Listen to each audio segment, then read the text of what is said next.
Como pueden ver, acá les estoy mostrando una imagen donde se indican todas las partes del sistema electrónico.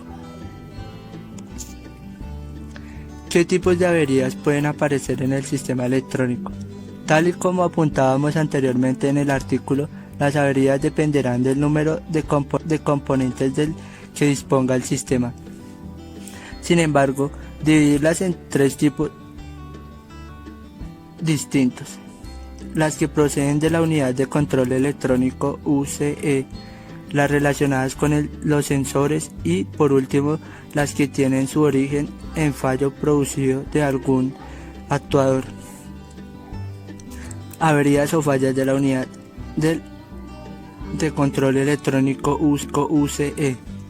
Una avería en este elemento del sistema hará que la puesta en marcha del automóvil sea imposible y probablemente se deba a que se ha desprogramado la unidad, aunque esta causa podrá estar determinada por diversos motivos, como un exceso de tensión en el sistema por la pérdida de información interna. Por lo general se recomienda sustituir la unidad completa por un nuevo o por una reprogramada de segunda mano que se encuentre en óptimo estado. No obstante, se trata de una pieza relativamente cara y que, dependiendo del tipo del vehículo o del modelo, puede partir de los 600 euros en adelante. Además, si no está reprogramada, habrá que sumar esta tarea al presupuesto de la reparación. Acá les mostraré el sistema de los sensores y actuadores. Averías o fallas en los actuadores del sistema. Es habitual que cuando se produzca un fallo en los actuadores se genera una pérdida de potencia, con lo que el rendimiento del motor sería insuficiente. No obstante, dependiendo del tipo de actuador donde se haya producido la avería, la pérdida de potencia será más o menos notable. El coste aproximado para cambiar un actuador en el sistema electrónico del automóvil dependerá principalmente del tipo de vehículo del que se trate y de las características o localización del actuador que sea preciso sustituir. Averías o fallas en los sensores del sistema.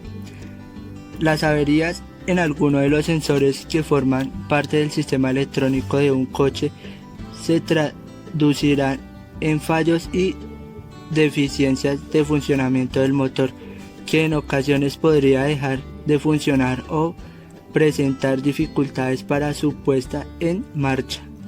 Algunos de los sensores que mayores fallos provocan en el sistema son el sensor de revoluciones, el medidor de presión del combustible y el sensor que mide la dosificación en la bomba de alta presión del vehículo.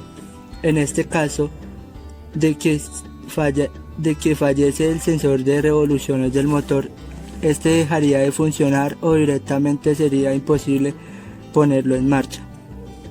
Al igual que con los actuadores, el coste de reparación.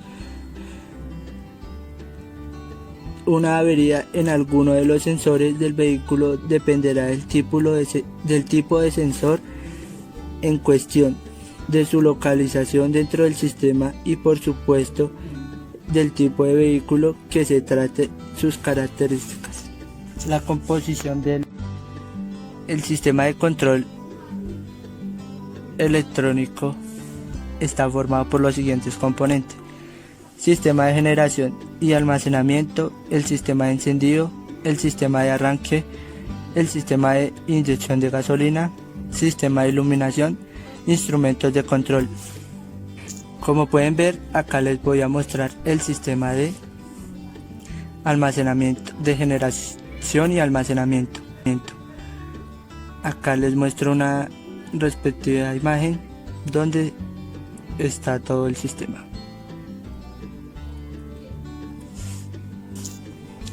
Este subsistema del sistema electrónico del automóvil está constituido comúnmente por 4 componentes: el generador, el regulador de voltaje, que se pueden estar como elemento independiente o incluido en el generador, la batería de acumuladores y el interruptor de la excitación del generador.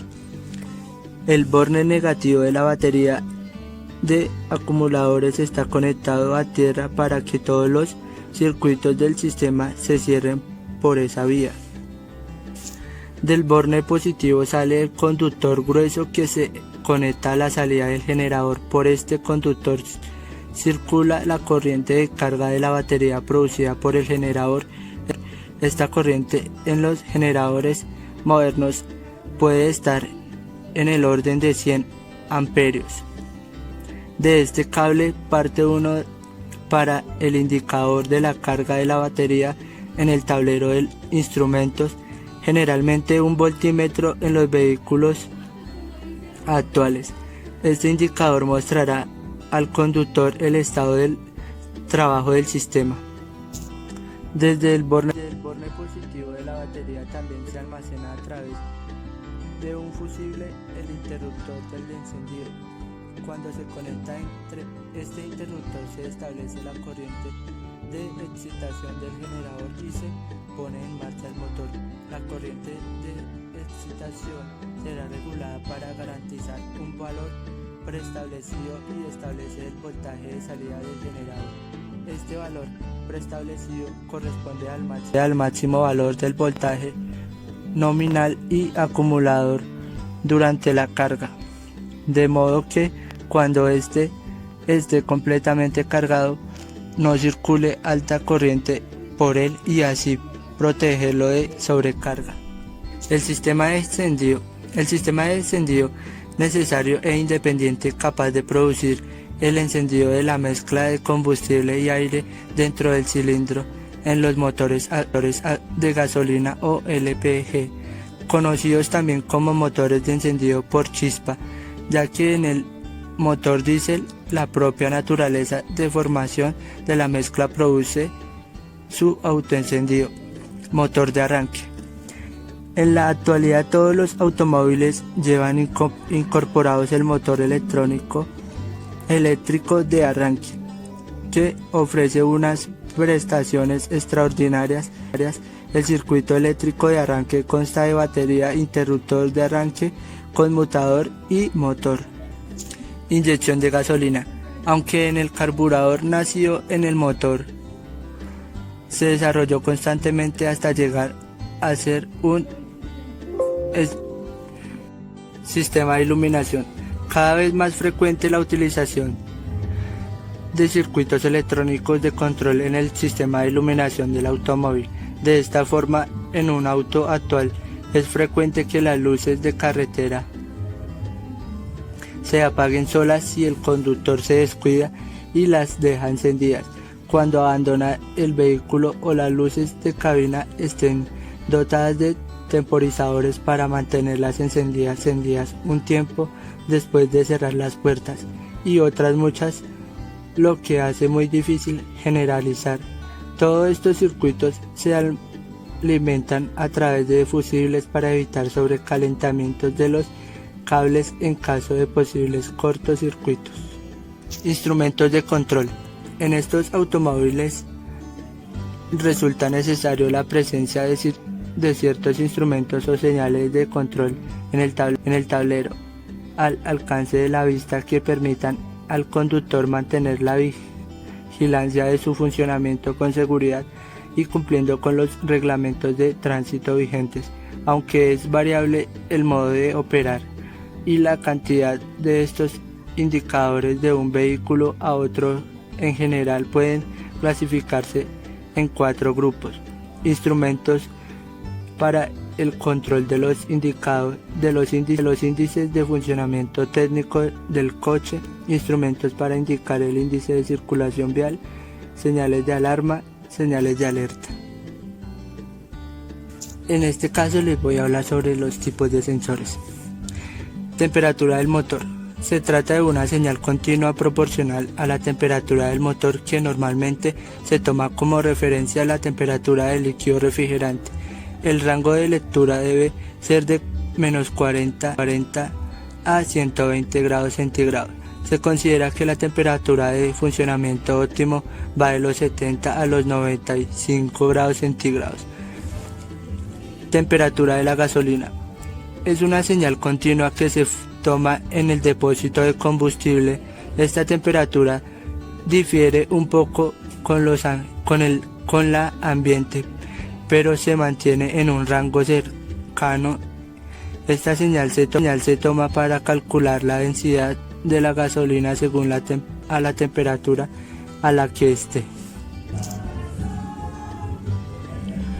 Temperatura del aire. Se obtiene la temperatura del aire que pasa por la tobera de admisión. Coincide con la temperatura ambiente. Es utilizada junto con la señal de caudal de aire para calcular su densidad.